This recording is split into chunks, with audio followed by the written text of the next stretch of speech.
Nom de Jésus, plus haut que tous les noms. Alpha, Oméga, aucun nom n'est. Nous vous saluons dans le nom précieux de notre Seigneur Jésus-Christ. Nous chantons ensemble. De Jésus est plus haut que tous les noms. Alpha, Oméga, aucun nom n'est comme le tien. Je vous salue en ce mardi 3 septembre. J'ai dit joyeux anniversaire à Marie-Jeanne, ma fille. Que Dieu te bénisse. Alléluia.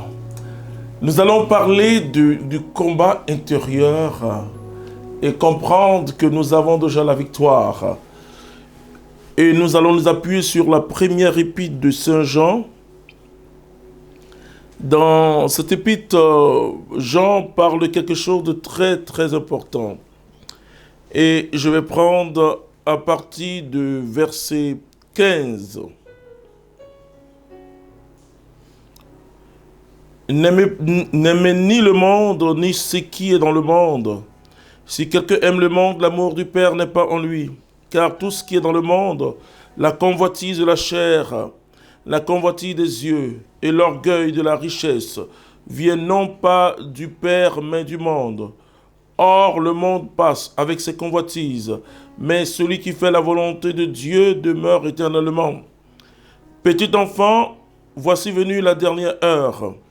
Vous avez ouï dire que l'Antichrist doit venir. Et déjà maintenant, beaucoup d'antichrists sont survenus. À quoi nous reconnaissons que la dernière heure est là? Ils sont sortis de chez nous, mais ils n'étaient pas des nôtres. S'ils avaient été des nôtres, ils seraient restés avec nous. Mais il fallait que fût démontré que tous n'étaient pas des nôtres. Quant à vous, vous avez reçu l'onction venant du Saint-Esprit, du Saint. Et tous vous possédez la science. Je vous ai écrit non que vous ignoriez la vérité, mais parce que vous la connaissez et qu'aucun mensonge ne provient de la vérité. Qui est le menteur, sinon celui qui nie que Jésus soit le Christ? Le voilà l'Antéchrist. Parole du Seigneur notre Dieu. Et cette parole de Jean paraît assez compliquée, mais je vais vous aider à comprendre. Je bénis d'abord le Seigneur pour tous ceux qui nous suivent et ceux qui continuent à partager, parce qu'il nous faut grandir. La Bible dit que mon peuple périt par manque de connaissance, par manque de révélation et par manque de croissance. Tu dois grandir dans ta vie spirituelle. Alors, en parlant aujourd'hui du combat spirituel à l'intérieur, entre ce que nous voulons, et nous savons, frères et sœurs, nous savons les œuvres de la chair, et comme le dit Paul aux Galates, c'est tout ce que nous n'aimons pas, véritablement, l'orgueil et les œuvres de la chair, la convoitise, la fornication, la division, la dissension, etc. Tout ce qui ne confesse pas le nom de Dieu. Mais nous savons le fruit de l'esprit, la joie, amour, foi, espérance, fidélité, et tout ce qui est bonté, tout ce qui est bon. Alléluia. Mais pourquoi le démon arrive à avoir tant de chrétiens? Laissez-moi vous expliquer aujourd'hui le pourquoi. Satan est radicalement vaincu. Ça, c'est une vérité. Vous comprenez que quand on prononce le nom de Satan, ce qu'il doit suivre, c'est il est vaincu, c'est l'obstacle à notre salut. Alors, il attaque tous ceux qui cherchent à plaire à Dieu. Vous savez, ce qui intéresse Satan, ce n'est pas le fait que tu pries, ce n'est même pas le fait que tu ailles à l'église, mais c'est le fait que tu aimes Jésus et que tu le choisis comme ton Seigneur, c'est-à-dire ton Maître, et que tu suives Jésus. Donc le combat finalement se trouve à l'intérieur de nous. On comprend le combat qu'a mené Jacob entre sa volonté et celle de Dieu. Alors le diable, par quoi il tente? Il te tente sur tout ce que tu aimais quand tu ne connaissais pas Jésus-Christ de Nazareth. Laisse-moi te dire quelque chose. Qu'est-ce qui a changé? Est-ce que ta vision a changé du bonheur depuis que tu as accepté Jésus-Christ? Oh, frères et sœurs, nous sommes très influencés par le bonheur selon le monde. Mais ne chantez pas comme ceux qui disent « Si je suis pauvre sur la terre, ce n'est rien ». Je n'aime pas ce chant. Et je crois que ce chant ouvre la porte vers les sciences ésotériques parce que eux, ils disent « Venez, vous aurez l'argent, venez, vous aurez des postes, venez, vous aurez des villas, etc. » Mais laissez-moi vous dire que si nous cherchons réellement le royaume de Dieu, nous avons toutes ces choses au centuple. Vous comprenez que Jésus, c'est la plénitude. Et tout ce qu'il donne, il donne dans la plénitude. Alléluia. Donc, pourquoi le démon arrive à nous avoir? Tout simplement parce que notre expérience du salut en Jésus-Christ n'est pas suffisante. Finalement, le salut, qu'est-ce que ça veut dire? Le salut, c'est la délivrance, donc la libération totale. C'est vraiment la grâce de Dieu qui nous donne. C'est vraiment une personne, c'est Jésus-Christ. C'est la solution de Dieu, la personne de Jésus-Christ. Le salut conduit au bonheur total. Pas simplement le bonheur de ton âme, mais de ton esprit, de ton âme et de ton corps. Jésus nous sauve totalement. Il sauve tout l'homme. Alléluia. Mais quand l'homme est centré que sur ce qui est extérieur, puisque la Bible dit, celui qui vit en nous est plus fort que celui qui est à l'extérieur. L'autre se trouve à l'extérieur. Si tout ce qui peut t'attirer à travers tes sens, et c'est pourquoi il nous faut la purification des sens. Pour ceux qui sont catholiques, c'est la contemplation ou l'adoration du Saint-Sacrement.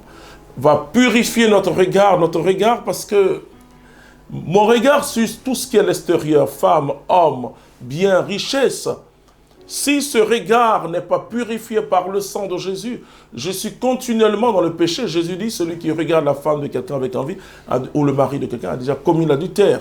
C'est-à-dire que donc mon être intérieur, normalement, devait influencer mon être extérieur. Malheureusement, ce sont mes sens qui influencent mon être intérieur et provoquent à moi des émotions, des appétits, des convoitises. Alors on me pose la question, qu'est-ce qu'il faut faire? Je vous dis ce qu'il ne faut pas faire. C'est qu'il ne va pas arriver un moment de votre vie où vous n'aurez pas de pensées bizarres qui vont jaillir de vous. Écoutez-moi bien. Et nous avons en nous une grande boîte, une boîte où nous jetons beaucoup de choses là-bas, un grand débarras. Et parfois, sous l'action du Saint-Esprit, il doit avoir une sorte de vidange, si vous voulez. Et parfois, ces pensées traversent notre esprit, mais il faut les laisser mourir. Voilà, il faut les laisser mourir. Il faut simplement demander au sang de Jésus de purifier notre être intérieur. Donc le problème, ce n'est pas notre être extérieur. Nous, voilà, là je mets un habit et nous couvrons notre être extérieur. Mais notre être intérieur ne doit pas être nu. Il doit être revêtu du Christ. Alléluia. Alors quand notre être intérieur est revêtu du Christ, le démon ne peut pas. Et parce que le combat ne se passe pas à l'extérieur d'abord. Le combat se passe à l'intérieur. Alors quand nous sommes revêtus du Christ, c'est ce que nous avons vécu au baptême. Nous sommes même, un peu plus même, incorporés au Christ. Ça veut dire nous sommes dans le Christ. Alléluia. Et nous sommes greffés au Christ, mais pas simplement d'une manière superficielle. À l'intérieur, il dit, vous serez en nous, et moi et mon Père, nous serons aussi en vous. Donc c'est vraiment un greffage dans le sens de nous sommes engloutis par son amour. Quelque chose de très extraordinaire. Mais nous gardons notre liberté, c'est ça le problème. Et nous pouvons dire un jour, nous ne voulons plus de cela, nous ne voulons plus de Christ. Mais je ne souhaite pas pour toi. Alors qu'est-ce que le diable va faire? Il nous tente que sur ce qui est à l'extérieur.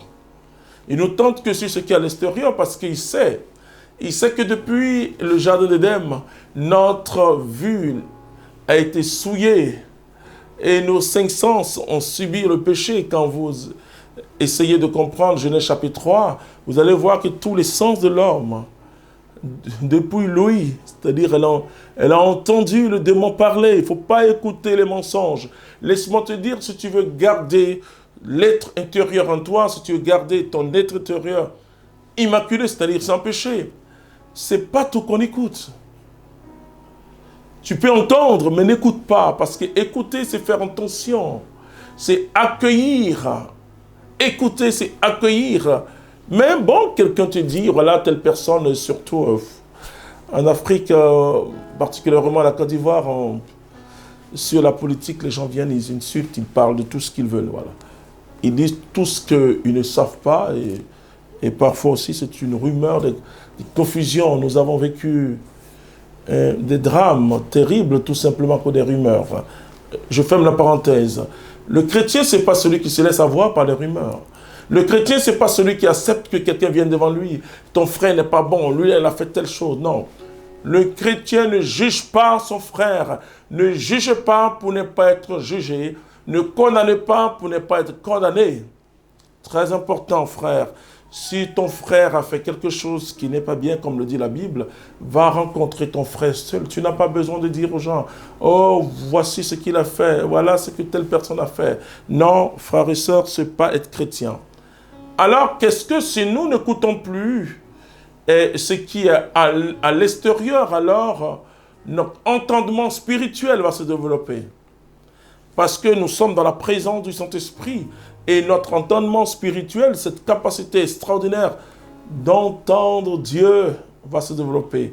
Et finalement, nous avons des sens spirituels par le Saint-Esprit. Nous avons cette sensibilité par Dieu. Alléluia.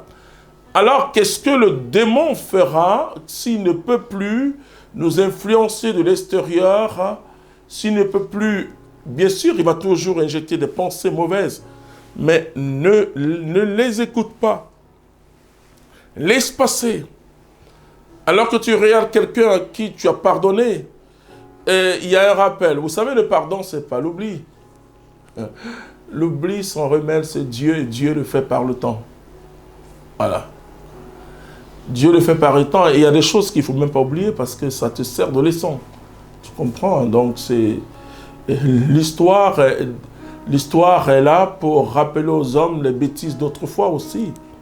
L'histoire est là pour aussi dire les qualités de ce que les hommes d'autres époques ont eu. Donc, c'est pas forcément le fait d'oublier. La Bible ne nous parle pas d'oublier.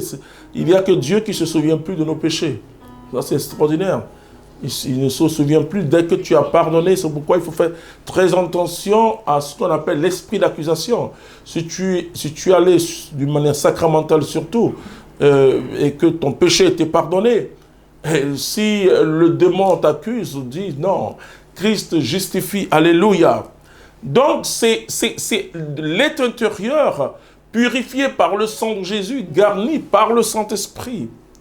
Et c'est ce que Pierre, d'ailleurs, va le dire dans 1 Pierre au chapitre 3, aux femmes, en parlant des parures. Oui, frères et sœurs, je dis aux femmes de ne jamais se négliger. Comme on dit en Côte d'Ivoire, qui va se négliger? Il ne faut pas se négliger. Aucune femme ne doit se négliger parce que Dieu t'a conçu dans un jardin. Alléluia. Dieu t'a montré d'abord la beauté. Voilà. Et la beauté qui jaillit en toi conduit à la bonté. Alléluia. Mais laisse-moi te dire pourtant que les bijoux les plus importants, ce sont ces bijoux intérieurs. Et c'est ce que Pierre disait, que ce n'est pas ce qui est à l'extérieur qui te donne ta vraie beauté, c'est ce qui est à l'intérieur, comme les femmes pieuses, comme Sarah qui appelait Abraham son Seigneur. Et ces vertus de femme, comme dans le livre du Proverbe, la femme vertueuse. C'est-à-dire qu'il faut vraiment être plus belle encore à l'intérieur qu'à l'extérieur. Et pourtant, je te dis, il faut être belle, hein, parce que tu es une belle créature de Dieu. Alléluia. Une très très belle créature de Dieu, mais tu dois chercher une beauté plus intérieure. La douceur. Vous savez, la douceur pour les femmes, c'est quelque chose d'extraordinaire. La tendresse, Dieu a mis cela en plénitude d'une manière naturelle. Dieu a mis la douceur dans les femmes. Alors je dis aux hommes, croyez à la femme. Moi, j'ai eu la grâce d'être élevé par une femme qui était en même temps mon père et ma mère. Et je connais la femme, c'est un être extraordinaire. La femme, quand vous confiez quelque chose à la femme, elle va jusqu'au bout. C'est pourquoi Marie est allée jusqu'au bout. Alléluia. Alors, la Bible parle de l'Antéchrist, et c'est Paul qui dit, c'est plutôt Jean qui dit, il parle de l'Antéchrist en disant ceci, il dit, vous avez entendu, vous avez Oui, dire que l'Antichrist doit venir, et déjà maintenant, beaucoup d'Antichrists sont survenus. Qu'est-ce que est la part du diable, c'est quoi? Laissez-moi vous dire que l'or et l'argent n'appartiennent pas au démon. Voilà. Et il n'est pas créateur. Et ça, il faut le savoir. Mais il profite des failles dans notre vie spirituelle pour entrer. Il profite des divisions dans les familles pour installer la sorcellerie et la méchanceté. Lui, il ne crée rien. À vrai dire, tu es plus prestigieux que lui par le Christ. Et d'ailleurs, toi, tu es plus prestigieux que tous les anges, même l'archange Michel, parce qu'ils ne sont pas l'image ou la ressemblance de Dieu. Toi, tu es image de la ressemblance. Ils ne sont pas héritiers. Toi, tu es héritier de Dieu, héritière de Dieu, co-héritier avec Jésus, co-héritière avec le Christ. Et donc, c'est très important. Ne te néglige pas. Ne te néglige pas. Mais pour cela, tu dois garder cette lumière intérieure allumée. Vous savez, la bougie qu'on nous donne lors de notre baptême, et cette bougie doit éclairer dans notre esprit toute notre vie. C'est vrai qu'après on dit éteignez la bougie, mais la bougie, elle est allumée par le feu du baptême, et le feu pascal surtout.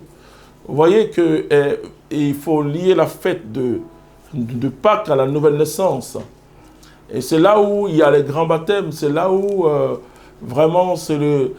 Et nous commençons avec Pâques, normalement, la vie sacramentelle de l'Église. C'est en Pâques. Et vous allez voir que les adultes, on les baptise, il y a parfois la confirmation, mariage. Bon, c'est après Pâques qu'il y a les confirmations. Vous comprenez que c'est le jour 1 de la vie chrétienne. Voilà. Avec le temps de l'Avent, nous commençons l'année liturgique. Mais avec Pâques, c'est le jour 1, le premier jour de l'année sacramentelle. Alors, nous faisons une expérience extraordinaire. Cette lampe, cette lumière qu'on donne est à l'intérieur de nous et brille. Il faut que nous gardons notre lampe allumée. Il faut que nous gardons notre lampe allumée. Et quand cette lampe est allumée, puisque l'Antéchrist, qu'est-ce qu'il fait? Vous voyez aujourd'hui, le monde entier est sous une certaine gouvernance, où il y a des lois qui viennent partout, et même les chrétiens continuent à se diviser, à s'insulter, et les chrétiens continuent à boire, à chercher la gloire humaine. Frères et sœurs, nous sommes en face d'un danger. Mais nous avons le bouclier de la foi, nous avons le sang de Jésus, mais nous sommes dans un combat. Ce combat dépend du combat intérieur. C'est ce qu'on appelle dans le milieu de la vie charismatique et la vie mystique, le combat de Jacob.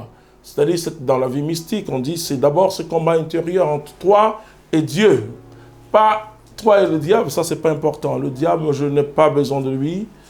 Et il est déjà vaincu, enchaîné. La vision que j'ai de lui, il est enchaîné, mais ne va pas vers lui. Voilà, c'est comme un chien qui aboie, mais la caravane passe. Alléluia.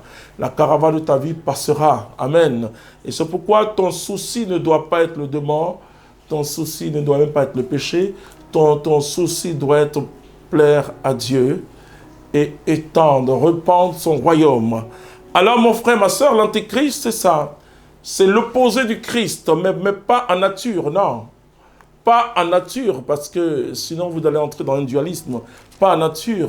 L'opposé du Christ, celui qui vient, et d'abord qui veut imiter d'abord le Christ. C'est ça l'Antéchrist d'abord. Détourner les hommes. Parce que le démon s'en fout si tu es milliardaire. C'est pas ça qui est important. Ça, c'est...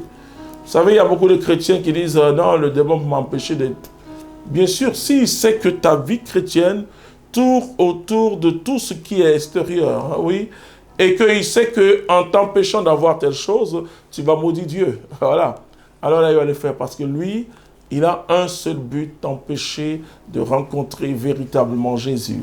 Il peut te faire vivre la religiosité, mais l'expérience nouvelle dans l'esprit, ça, il ne veut pas. Il ne veut pas parce que quand tu rencontres Jésus-Christ, tu constitues pour lui un danger. Parce que la lumière est tellement forte sur toi que la lumière chasse les ténèbres. Alors tu deviens lumière du monde et surtout tu es salé. Et le sel fait fuir la corruption. C'est-à-dire le sel, cette dimension du sel, c'est de la dimension du témoignage. C'est la dimension du témoignage. Et c'est très important. Et vous voyez, dans l'Ancien Testament, on prenait l'animal, mais il faut prendre du sel dessus. C'est la dimension du témoignage, l'impactation. Nous avons une vie qui doit impacter les autres, aller partout le monde entier, prêcher la bonne nouvelle. Alléluia. Alors, mon frère, ma soeur, pour terminer, je dis que garde ta lampe allumée. Cette vie intérieure, je te dis quelque chose. Tu vois, depuis plus de 2 mois, tu as l'impression que je ne prie pas pour toi, parce que je veux te donner les âmes nécessaires pour ta croissance spirituelle. Et je dis que si tu as le royaume et sa justice, toutes les autres choses vont courir. Je sais de quoi je parle, à Dieu soit la gloire. J'ai expérimenté. Il y a quelques jours encore, une personne est venue me voir, elle est milliardaire. C'est très intéressant de voir ce que Jésus est en train de faire. Mais qu'est-ce qui est important? Qu'est-ce qui est important? Qu'est-ce qui est important? Et ce qui est important, c'est le royaume de Dieu. Et quand vous avez le royaume de Dieu, et d'ailleurs tout ce que moi je suis, qu'il soit politicien, homme d'affaires, beaucoup de personnes deviennent ministres et occupent des hautes responsabilités. Mais qu'est-ce que je dis aux gens? Cherche Dieu, parce que le seul titre que personne ne peut t'enlever, c'est le titre de fille de Dieu, de fils de Dieu. Et cette crainte de Dieu, tombe amoureux de Dieu, vit selon Dieu. La chair n'est pas peur. Combien de chrétiens sont là, peur. Ils vivent, moi, je ne vis pas ma vie chrétienne parce que j'ai peur du démon, ou bien j'ai peur de péché. Le péché vient en toi que quand ta vie est extérieure. Mais quand ta vie est intérieure, puisque tu cherches à plaire à Dieu, fais du Seigneur tes délices et il te donnera tout ce dont ton cœur désire. Finalement, ton cœur désire une seule chose, Dieu. Je vois dans ma vie comment ce que les hommes appellent matériel me poursuit. Je vois des grandes choses parce que je ne suis pas attaché à ces choses-là. Je suis attaché à la personne de Jésus-Christ de Nazareth. Le reste nous sera donné. La Bible ne nous dit pas de chercher, la Bible, le reste nous sera donné. Et si tu es homme d'affaires, c'est Dieu qui va te pousser à le faire. C'est Dieu qui par toi agit. Et c'est pourquoi toute la gloire doit revenir à notre Dieu. Je vais prier pour toi, mais sache que nous aurons une émission de synthèse. Et surtout, nous aurons dans ce mois à l'aide aux prières, parce que nous allons vivre une grande chose. Je te dis en même temps, mon frère, ma soeur, et pour toi qui nous suis de partout, et je ne sais pas où tu es, mais le 14 septembre, nous sommes à Souba. Et je dis, frère, tu dois connaître Jésus-Christ. Sœur, tu dois accepter Jésus-Christ de Nazareth dans ta vie. Tu sais, beaucoup de chrétiens cherchent beaucoup de choses. Mais toi, je veux que tu cherches que le royaume. Si tu as le royaume, cette vie intérieure, c'est vrai parce que tu ne dois pas répondre le mal par le mal. C'est vraiment éprouvant, mais c'est tout à fait normal. Jésus dit depuis Jean le Baptiste, ceux les violents, pas ceux qui tapent les autres, mais ceux qui ont une violence intérieure, qui renoncent à leur vie. Hein? Alors si tu renonces à ta vie, c'est qui perd, gagne. Tu gagneras ta vie. Mais ceux qui veulent conserver la perdront. La perdront totalement parce que ils n'ont jamais accepté la lumière. Le jugement, c'est quoi? C'est que la lumière est venue dans le monde et les hommes n'ont pas accepté cette lumière parce que leurs œuvres étaient mauvaises. Ils se jugent eux-mêmes en refusant Jésus-Christ de Nazareth. Jésus est bon, frères et sœurs. Je l'ai expérimenté et des millions de personnes expérimentent Jésus. Alors toi, ouvre ton cœur, je vais prier. Notre Père qui est dans les cieux, je crois en la puissance de ton esprit. Ouvre nos cœurs au royaume de Dieu. Que le royaume s'installe, que le ciel s'installe désormais dans notre cœur. Et que nous puissions vivre selon ta volonté. Cette volonté qui est dans les cieux, que cette volonté descende dans mon cœur. Moi et tous ceux qui nous suivent maintenant. Père, nous voulons te plaire, nous voulons vivre la vie de Jésus-Christ de Nazareth. Nous voulons fuir les œuvres de ténèbres. Nous n'avons pas affaire au diable ni aux sorciers. Père, c'est toi notre Dieu admirable. C'est toi notre Dieu magnifique en toutes ses œuvres. C'est toi qui as créé le ciel et la terre, oh Dieu. Que ta puissance touche tous ceux qui nous suivent. Change leur vision. Oriente leur cœur vers le royaume maintenant, ô Père. Je te dis merci parce que tu es grand, parce que tu es fort. Et fais des miracles, Seigneur, dans leur vie. Tous ceux qui te demandent quelque chose. Oui, pour leur témoignage. Pour que ceux qui les voyaient puissent dire, tu as un Dieu. Tu as un Dieu. Frères et sœurs, que Dieu vous bénisse.